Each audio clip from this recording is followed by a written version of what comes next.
Votre eau à la perfection avec EcoWater, une nouvelle génération d'adoucisseurs.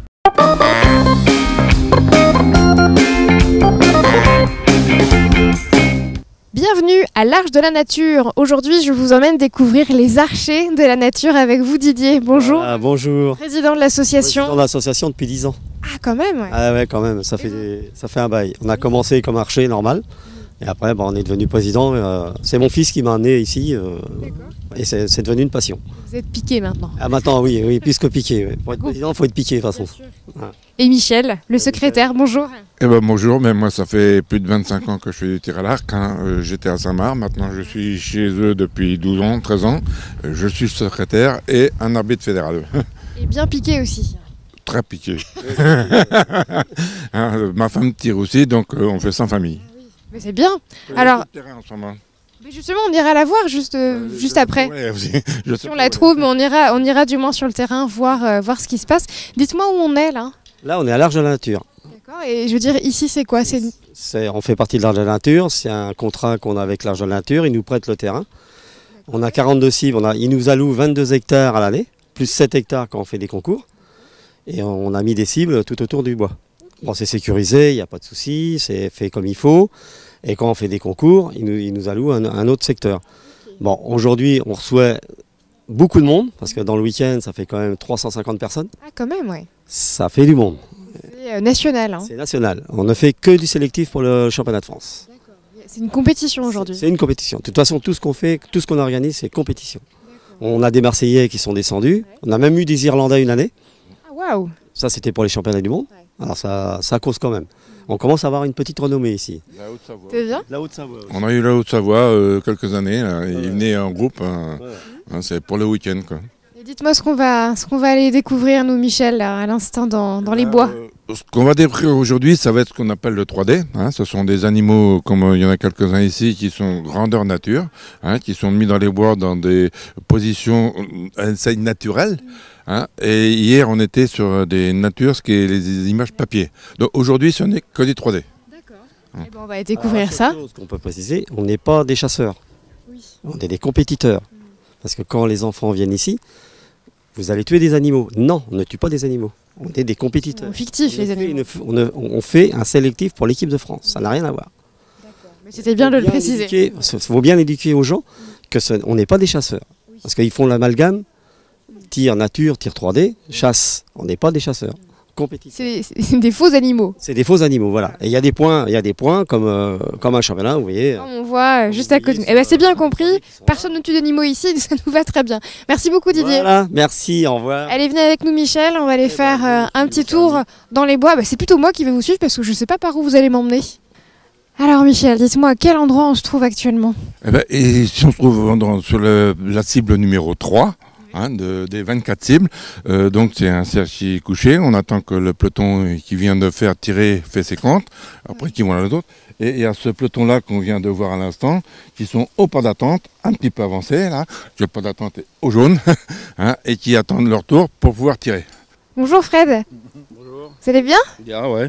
Alors, expliquez-moi ce que c'est le tir libre. Et tir avec viseur.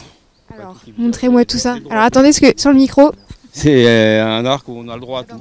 Un viseur, un décocheur, tout simplement. Ce qu'on va faire, c'est que vous allez venir avec moi et puis on va mieux voir comment vous...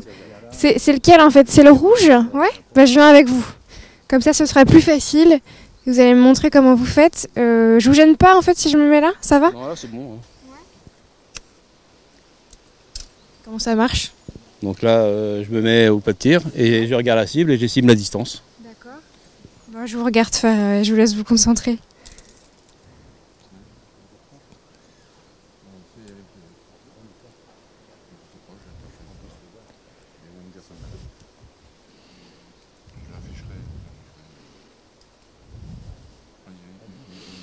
Michel, combien de flèches va-t-il tirer? Pardon? Il va tirer combien de flèches? 2 flèches, c'est 2 flèches pour tout le monde. Alors lui, il a 45 secondes pour tirer ces 2 flèches. Alors, ce qu'il n'a pas fait là, mais il a droit, tous ont droit à la jumelle. Quand ils arrivent au pas de tir, ils peuvent regarder la cible à la jumelle, tirer leur première flèche et reprendre leur jumelle avant de tirer la deuxième, pour leur permettre de se situer. Mais après le tirage de la deuxième, ils n'ont plus le droit de regarder la jumelle. D'accord. Mais bien que faut s'y connaître. Hein. Et la petite fille La petite jeune, tu vois, entre là, et une petite jeune qui va tirer du pas blanc parce que elle est minime, c'est ça? Je sais pas. En fait, les distances sont faites en fonction de la catégorie. Ouais, voilà, donc les distances, elles sont inconnues. Elles sont inconnues. Quand on fait un parcours comme celui-là, on a tant de bêtes de différentes catégories, il y a 4 catégories de bêtes. On met tant de bêtes, mais par contre, on a une fourchette de distance entre des piquets rouges et une fourchette de distance de piquets bleus qu'on doit respecter.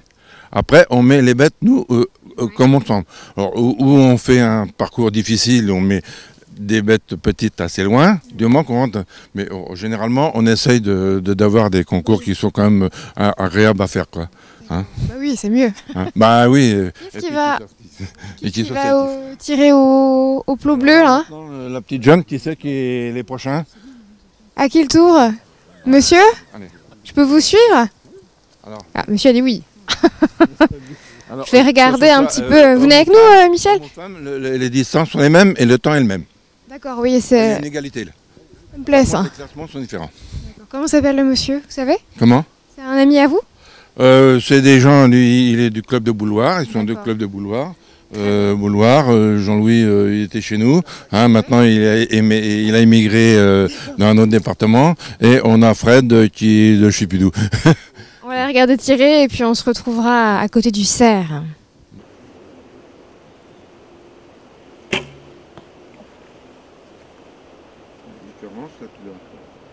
Pascal qui a un arc droit. Alors racontez-moi, Michel. Écoutez, pour compter les points, il y a plusieurs zones de dessiner. Alors ici, c'est la zone la plus vitale, c'est le cœur, hein, qui fait 11 points. Tu as une autre zone vitale qui n'est pas obligatoirement le cœur, qui fait 10 points. Ça, c'est la zone vraiment avec tout le corps, 8 points. Et le reste de l'animal, c'est 5 points. Alors, les cornes et les sabots ne comptent pas. Par contre, quand tu es comme ça, tu vois des zones là, mais c'est quand tu la tires de dos. Il faut que ça soit toujours dans le sens où on tire. La tête, ça compte pas non plus. La tête, elle compte aussi. Il n'y a que les bois et les sabots qui comptent pas. Très bien. Eh ben, merci beaucoup, Michel. On se relève tout doucement.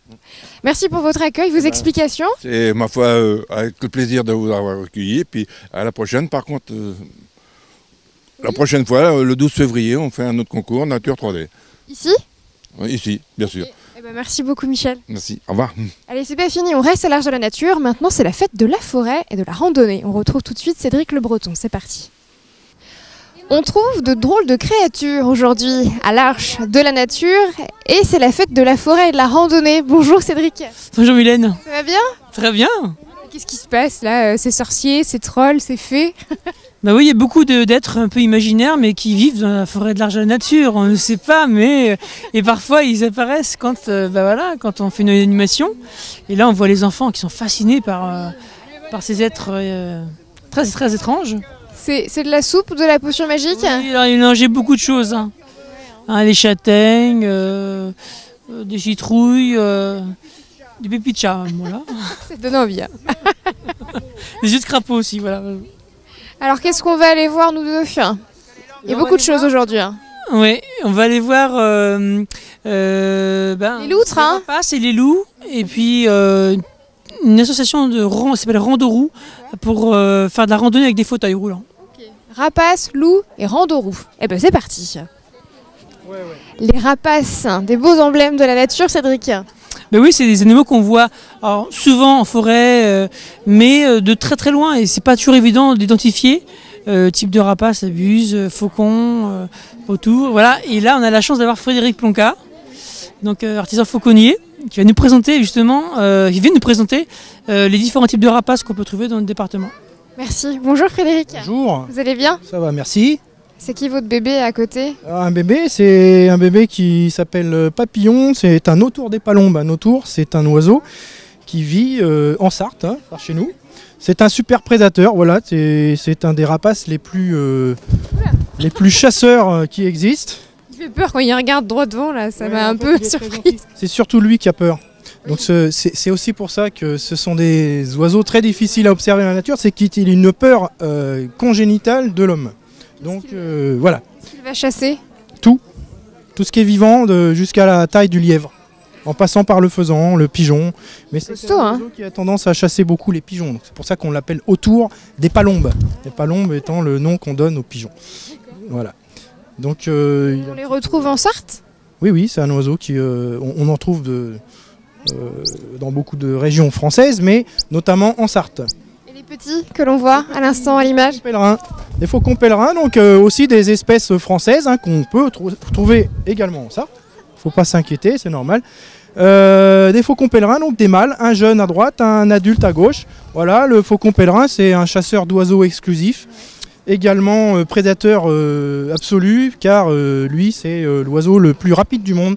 Des piquets qui peuvent dépasser 300-350 km/h pour pouvoir chasser des proies en plein vol. Voilà. Merci beaucoup Frédéric. Oui. On va filer voir vos petits, Oui, d'accord. vos enfants, vos Avec petits bouts. plaisir. Ils vont vous montrer 2-3 petites choses sur la pédagogie autour de la fauconnerie. Voilà. Merci beaucoup. Donc c'est un stand sur la protection des rapaces. Qui mange qui? Alors, tu nous expliques? Qui mange qui? C'est qui mange qui? Ça, il faut reconstituer le rapace. Ça, il faut mettre les étiquettes à leur propre photo. Il faut reconnaître les rapaces en fait. Qui mange qui? Ça, par exemple, la chouette mange la grenouille, qui mange la sauterelle, qui mange l'herbe. Ça, il faut constituer le rapace.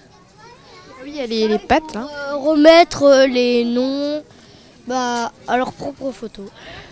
Bah, merci beaucoup les petits choux. Ils sont trop mignons, merci. Alors Cédric, qui est-ce que tu vas me présenter maintenant?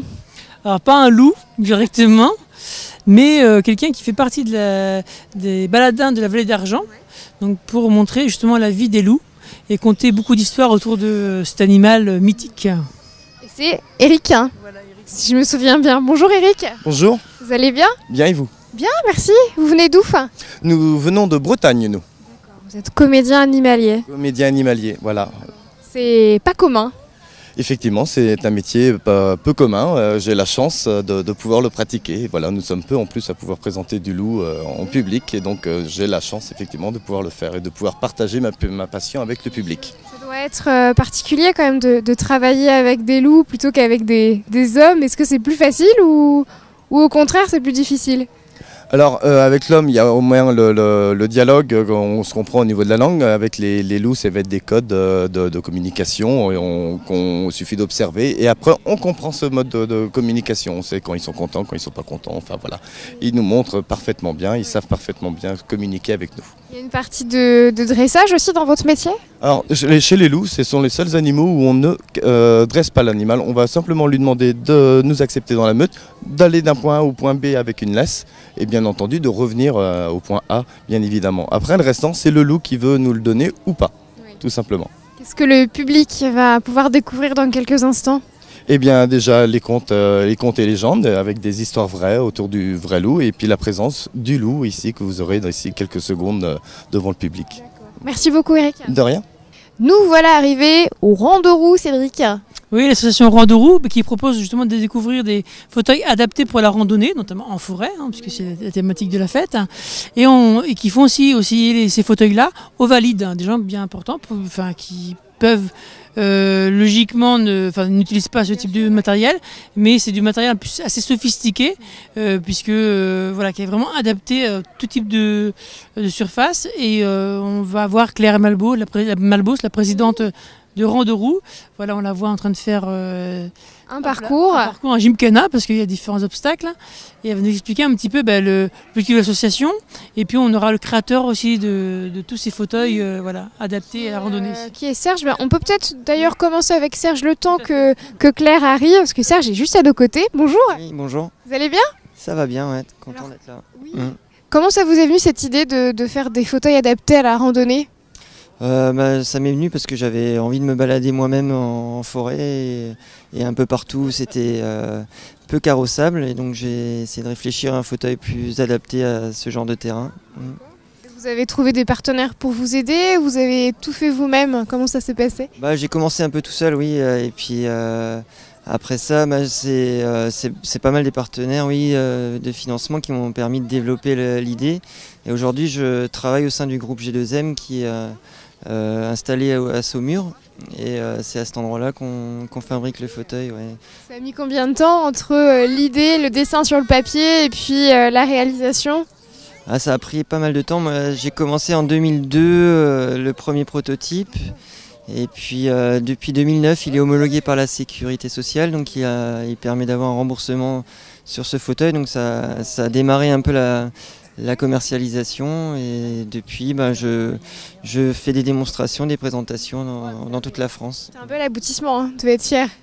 Ouais, je suis très fier, très content en tout cas d'avoir trouvé un métier dans le milieu que je connais bien maintenant. Puisque moi je suis en fauteuil depuis 23 ans, donc voilà. Et donc Claire arrive, qui vient de faire un petit tour. Bonjour Claire. Bonjour. Alors ce tour, ce parcours? C'est un vrai bonheur avec ces fauteuils. Ils roulent tout seuls, on est d'un confort extraordinaire. La particularité c'est... Très bien ce soir, mais bon. Faut négocier avec Serge là. On va négocier, oui. La particularité c'est cette troisième roue qui est juste devant. Oui, qui nous permet donc de franchir les obstacles. Et puis, comme il y a un amortisseur au moins, c'est très agréable. On est bien maintenu dans la coque et ils sont très très confortables. Rien à voir avec ce qu'on connaissait avant. Rien à voir avec les fauteuils classiques.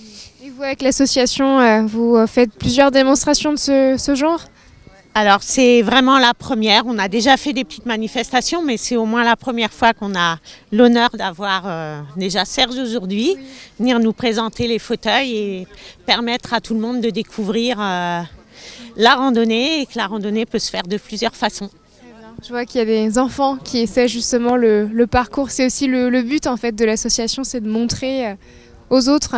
Voilà, je crois que à chaque fois qu'on nous demande de la sensibilisation, que ce soit dans différents moments, je crois que c'est important et de le partager aussi avec les jeunes qui finalement, au travers des fauteuils, de l'amusement, viennent poser des questions et arrivent à nous parler comme à n'importe qui. Voilà, ils ne nous regardent plus en tant que personne en fauteuil, mais comme personne. Il y a un autre regard qui se pose. Tout à fait. Merci beaucoup Claire et Serge. On va peut-être rajouter juste une petite chose. Il y a maintenant trois fauteuils en location à Vel Nature, donc à la Maison de l'Eau. Donc c'est comme la grande nouveauté là, c'est chouette. Depuis cette semaine. Et pour une somme quand même assez peu modique. Ouais. Et puis on a 3 circuits que l'association a tracés sur l'Arche de la Nature, tout à fait abordables pour en fauteuil. Et voilà, ça va de 1,5 km à plus de 4 km, je crois que c'est ça. Voilà, donc une belle initiative. Voilà. C'est une très belle initiative et grâce à Randorou. Bravo et merci beaucoup. Merci Cédric. Merci Mylène. On va se quitter tous ensemble ici à l'Arche de la Nature pour la fête de la forêt. C'est pas tout à fait fini, il y a encore une bonne heure et demie. Oui, tout à fait. Ouais. Puis on se revoit bientôt nous. Oui, très très bientôt. Et à bientôt à vous aussi. Passez une bonne soirée à la maison et on se retrouve la semaine prochaine pour un nouvel épisode de l'Infiltré du dimanche. Bonsoir.